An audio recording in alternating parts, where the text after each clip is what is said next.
Michael wanted to make a movie that harkened back to the movies that we grew up with in the 80s, like Poltergeist and Gremlins and The Dark Crystal. This is a classic 80s monster movie. This is fantastic stuff. This is what we live for. This is what gets us up in the morning. It's a real fresh perspective on the horror movie. This is unlike something most people have seen in a long time.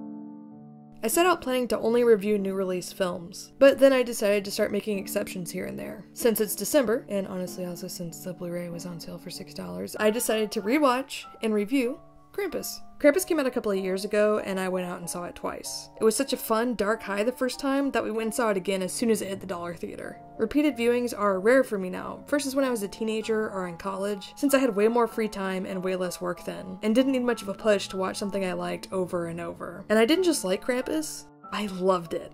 But while my circle of friends seemed to really enjoy it as well, that wasn't true of everybody. This is one of those, honestly, pretty rare cases where my opinion of a film seems to vary a lot from both critical consensus and general audience reception. In my review for Little Evil, I called Krampus perfect. Scott was already in a perfect comedy horror movie. It's called Krampus. And revisiting it a couple years later and seeing it for the third time, I still kind of feel that way, but I also feel the need to clarify. To me, a film is a success if it achieves what it set out to do, or at least achieves something novel, something engaging, something important, something entertaining, whatever.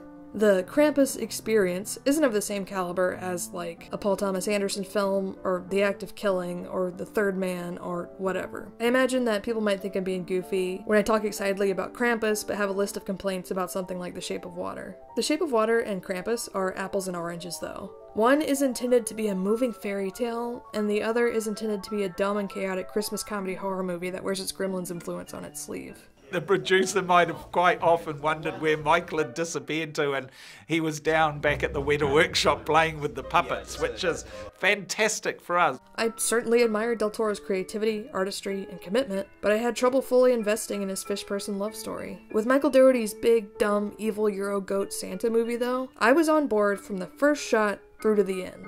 It's not as novel the third time through, but it was still visceral and fun, and a movie that I look forward to sharing with more people and incorporating into my holiday traditions. Which, really, are mostly just an endurance test viewing of Thanksgiving every Thanksgiving, and revisiting Pee-wee's Big Adventure every Christmas. Krampus achieves exactly what it set out to do. It's fun, it's surprisingly weird and brutal, or as brutal as you can get in a 2015 PG-13 low to mid-budget Christmas horror film. It has incredible practical effects and monster designs. The amount of slime and feathers that ended up in her mouth take after take was a bit much. The robot we 3D printed and then modified afterwards to make into a puppet, so there was a nice bridge of an old and a modern technology.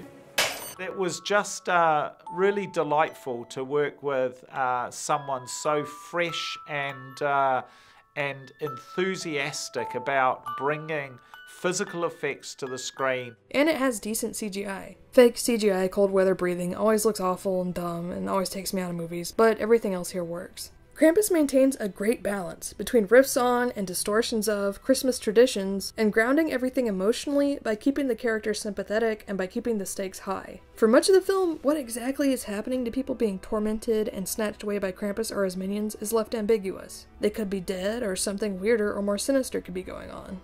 Despite having an antagonist pulled from European folklore, it's also a very American film. Krampus opens on shots of a capitalist nightmare, and much of the non-goat Santa monster tension comes from the class divide between the two halves of the family. Adam Scott and Toni Collette being somewhat well-off and pretentious, and David Koechner and Allison Tolman being uncouth rednecks. The movie leans on stereotypes, but not enough to render characters unsympathetic once the film gets more violent and chaotic. I do wish that it had gone a little harder though, especially in critiquing the way that capitalism pushes us to spend money as an expression of love, or that it had dug a little deeper into interrogating family dynamics or the holiday in general. There is a quick and bizarre homage to Rankin Bass films, but with strange, very overtly religious dialogue, in a largely secular movie, that always struck me as inexplicable but very funny. Lots of the monster designs and what the monsters do to the family are unique and weird and unsettling, but I would have loved a film with more commentary or more shocking bizarre moments like the opening or the Rankin Bass one. The opening to this film is incredible. I don't want to ruin it, but if you're curious, I will link it in the description. Check it out if you're on the fence. And I wish that the rest of Krampus had sustained that satirical bite. I also think some more focus on dialogue. The one-liners aren't particularly fresh or memorable. Yeah, Dorothy? Finish it. With pleasure. and keeping up gags would have improved this movie. The monster attacks are great, though, and they carry the rest of the film. The use of snowmen in particular is fun and weird and unsettling, and Krampus himself, when you see him up close, is very creepy, especially considering that this is not a straight-up horror movie. I don't have any nostalgia for 80s movies in general, and I saw Gremlins at a time in my life where I was not as receptive to it as I could have been. But Krampus always made me want to revisit Gremlins and check out the sequel. If you like Joe Dante, or James Gunn, or Sam Raimi, or Frank Henenlotter, or Tremors, or early Peter Jackson, and you're looking for a Christmas movie to add to your roster, check out Krampus. It's no longer on sale for $6 on Amazon, but you can still get it pretty cheap. It's not quite as taut or clever or dark or weird as most of what it reminded me of. Like, I don't know if any film ever made will be able to top Evil Dead 2 in unrestrained manic horror comedy. But Krampus is still a film in that tradition that is maybe a little more toned down and palatable than, like, Frankenhooker or Dead Alive. And fun, engaging, weird movies that you can also watch with your normie family as part of spending time with them around the holidays have value in and of themselves.